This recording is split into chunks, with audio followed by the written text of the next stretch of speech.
Hi, everyone. I'm Anastasia, the president here at U.S. Harbors, and welcome to the latest episode in our Women on the Water series of video shorts. We're thrilled to be here today talking with Linda Cornish. Hi, Linda. Hi, everyone. Linda is the president and founder of the Seafood Nutrition Partnership, which is a nonprofit dedicated to improving public health and the future of food security through sustainable seafood. This journey started over 7 years ago, and I've always had a passion for food and wellness, and this opportunity came up to just start this national program called Seafood Nutrition Partnership. And so I was hired by the National Fisheries Institute to start this nonprofit from scratch.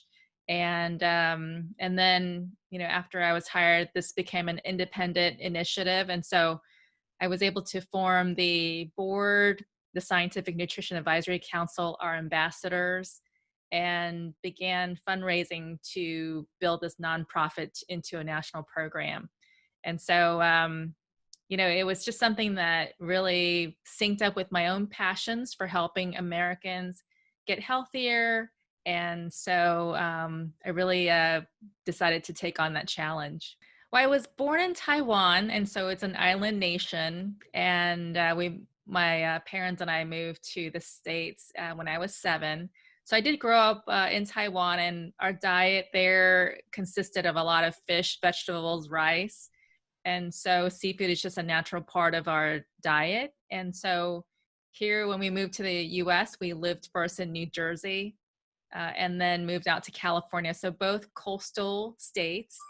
And it's just been, just being on the water and the beach is something that, I've always just loved, being around. How did you get into caring about health so much? I have a master's in business administration degree. And so I've spent most of my career as a management consultant, helping Fortune 1000 companies with their strategy and process just to be able to be more competitive in the business landscape. And I would say that my passion for helping people eat healthier came from my time in Memphis, Tennessee. I just was missing the farmers markets that were so prevalent in California. And so I became a founder for the Memphis Farmers Market. I started seeing the impact it was having on the community and just began loving the local produce more that we were bringing to the market. And one of the most satisfying things was to see young kids know their farmer and say, this sweet potato, this came from Farmer John. And then also just to understand that eating local has an impact on our health and also economy. And so that came together for me, and that's always stuck with me through that experience on how powerful food can be into our daily lives. You said seafood is life-saving for our health, our planet's health, and for our future security. So can you unpack those few things? There is so much to the seafood story that I hope I can be a vehicle to, get this message out. As I started to work on building the Seafood Nutrition Partnership, the main focus was on eating seafood for human health. And, we know that seafood is a lean protein filled with omega-3s, vitamins, and minerals. But as I learned more and more from our scientific council, the amount of science that has gone into studying omega-3s and how helpful it's for brain health, heart health, and our overall wellness, it's tremendous. There's been over 40,000 studies on the science of omega-3s since the 1970s. And so as I learned more and more about this, I just became more passionate to make sure that everyone knew about this. Our Science Council recently worked on a systematic review to support the dietary guidelines that are coming out this year. And in the study, it shows that moms who ate seafood had babies that had IQ of almost 7 points more than moms who did not. And so it's important, and the guidelines are being supported by the scientific report that was published this July that says moms should be eating seafood before they become pregnant, while they're pregnant, and while they're breastfeeding. And so seafood is good for kids starting at 6 months of age to our adult life. And so it is so good for us, but yet only 1 in 10 Americans eat seafood twice a week, which is their dietary guidelines. And so I'm just passionate to try and help people try seafood and understand how easy it is to get it into their lives. The other aspect for me, which is very personal, is my mom suffered a stroke in 2000, and she survived and went through rehab and, is just doing well today. She's in her 70s. But as I learned more about the science of seafood, I just wish I had known how impactful it is to have a healthy diet and how that impacts our daily lives. And just knowing that, 1 in 4 Americans suffer from heart disease. About 800,000 people die from heart disease every year in America. And so that is preventable by diet and lifestyle choices. And I just think back to how we used to eat healthy when we were growing up in Taiwan. It was fish, vegetables, and rice. Coming here, we wanted to be more American. And so my parents started bringing pizza and burger, and, we started just not eating as well. And so as I learned about the science of seafood nutrition, I thought, if I had known, I could have helped my mom with that, crisis. And now, as we're all going through this pandemic with COVID-19, those that have chronic diseases of, conditions like diabetes, heart disease, are at higher risk for complications from COVID-19.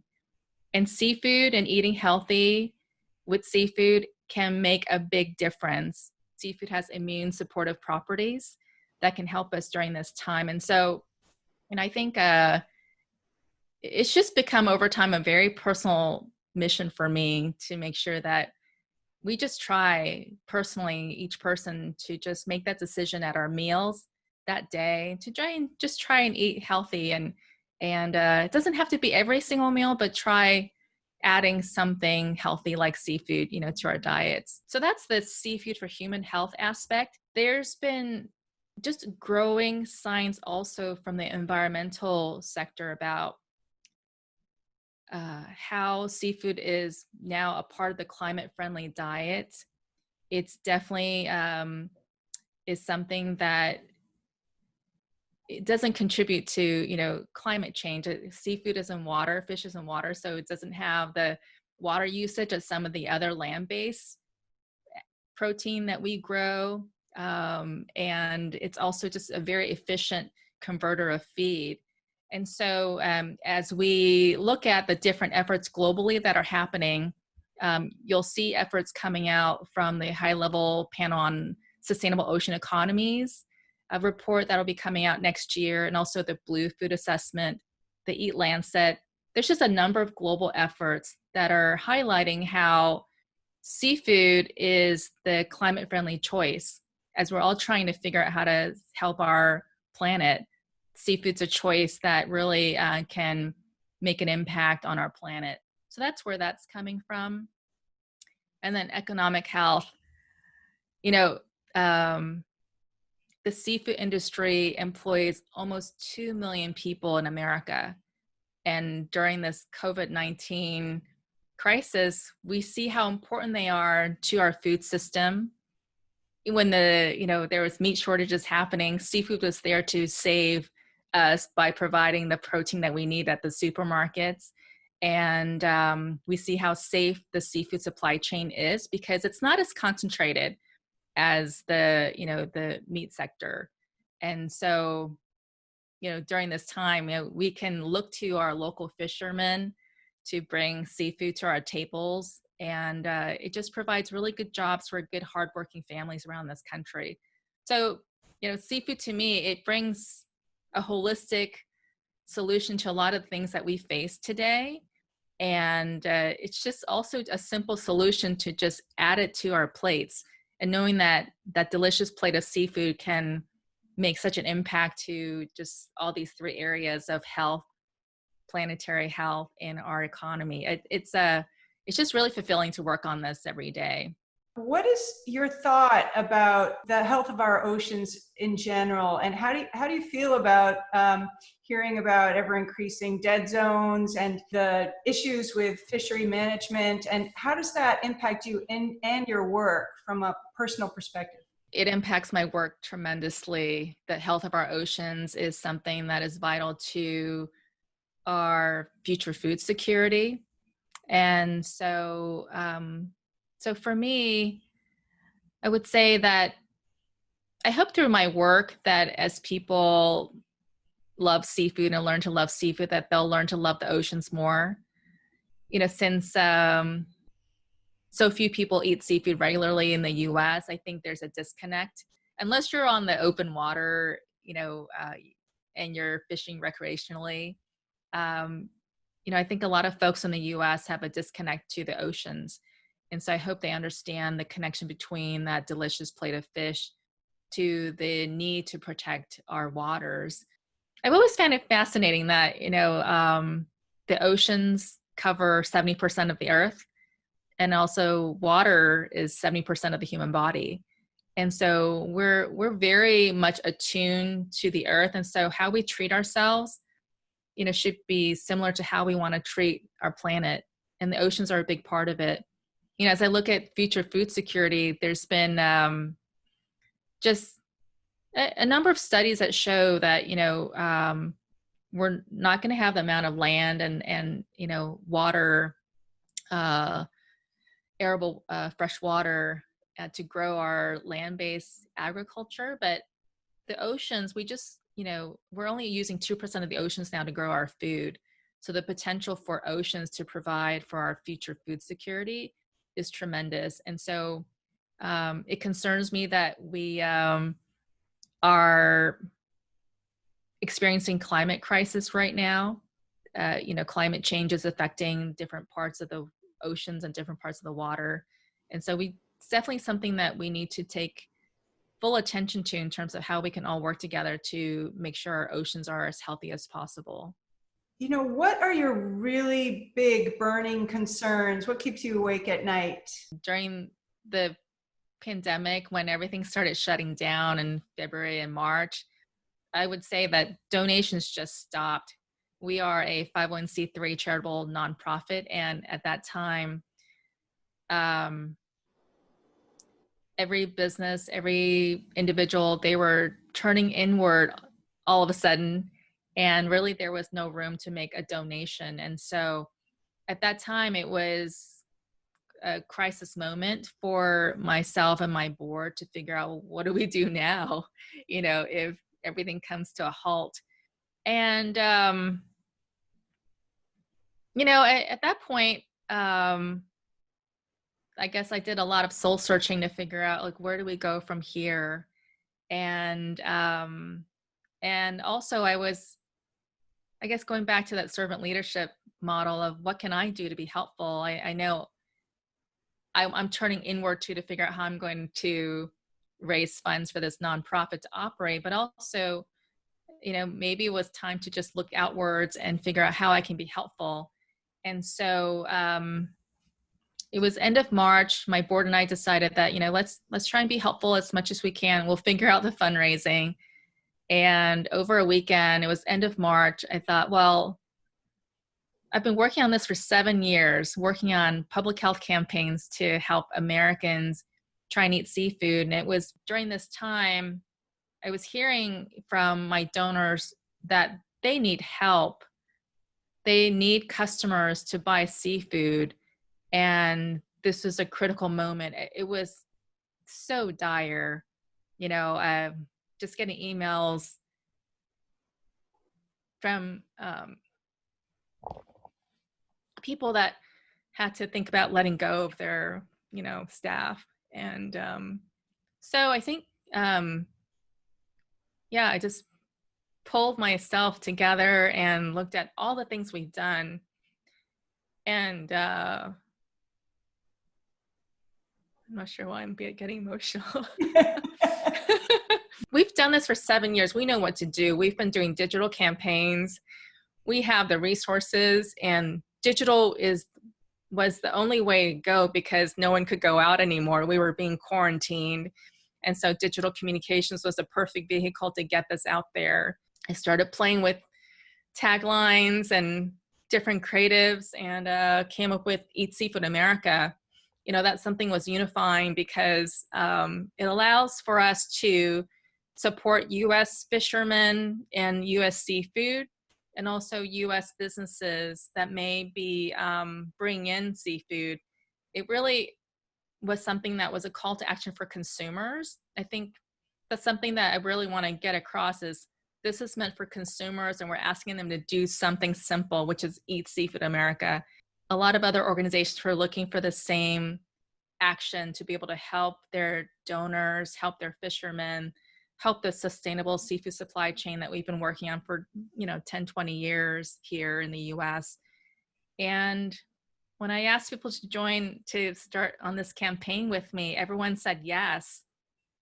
Folks that may not have worked together usually decided to say yes, let's give this a try, because you know what, we don't know what's going to happen in 6 months, but let's just give this a try. And so it's been so fulfilling to just, I guess, step out there, take a leap, not knowing where the funding was going to come from, and just take a leap. What's ironic is this campaign has helped us to raise funds to support this campaign from foundations like the Walton Family Foundation and the National Marine Sanctuary Foundation. They also wanted to help the seafood supply chain as well. And so I guess during a crisis, sometimes that's the best time to come up with opportunities and really take it and not hesitate to help. And so I guess a lesson learned for me here is, it's easy to look inward and try and figure out, what am I going to do? How am I going to survive in this time? But a lesson was to just look outward and see how we can help and not worry about ourselves, and help will come. And so we think just taking a leadership role in terms of just trying to galvanize the industry and helping each other really has been just so surprising and fulfilling during this time. This campaign started from building a brand and create a set of creatives. And so we needed something simple in terms of messaging for the consumers. And so we wanted to use Eat Seafood America and have a simple call to action, which is go and buy and cook seafood and eat it and repeat. And so, that was a very simple message. We created a website, which is eatseafoodamerica.com, and provided a set of pre-made campaign assets, graphics, photos for anyone that wants to join this campaign to use it. And then also created a hashtag Eat Seafood America. And, as a nonprofit, I have a team of 3. And so we're tiny and we needed help to get this message out. And so we called upon our partners in the industry that were in the 501c3 or nonprofit trade world to help the commercial side. And so we built a coalition called the Seafood for Health Action Coalition. And we invited everyone to join in this campaign to spread this message out. It was designed to be very simple, that other groups, whether you're in a certification organization or a sustainability organization, you could add to your existing communications platform. And so this coalition has been vital in terms of helping the message get to their members. So imagine a trade organization sharing it with their membership of 500 members, the aquarium sharing it with their customers. And so this has been just a truly collaborative effort. As you've evolved in this field, it's over 7 years working on seafood, do you see the oceans differently now? I think just more of a living organism to me than before. when I was growing up and playing on the beach, with my mom and dad, I just saw the sand and water and maybe picked up a shell. But now, as I see all the bounty that the ocean offers to us in terms of, air and water and health, um, it's so vital to us. And so the oceans has definitely become even more meaningful to me as I've worked on this organization and this mission. I hope that we take a step back and look at the larger picture that we all live in and work in, which is along the coast, along the waters, how vital it is in our economy, how vital it is in our daily lives. And I hope that we all can be proud of that the oceans and the coast play such a vital role to all Americans and around the world. And so I think if we can all just take a step back and look at the larger picture that we're all in this together, let's tell our stories of the hardworking waterfronts that we have. And I think that begins to permeate to the consumer about how vital the coasts and waters are to their lives. And so I hope that can be just something that we see more and more as we work to get out the other side of this pandemic.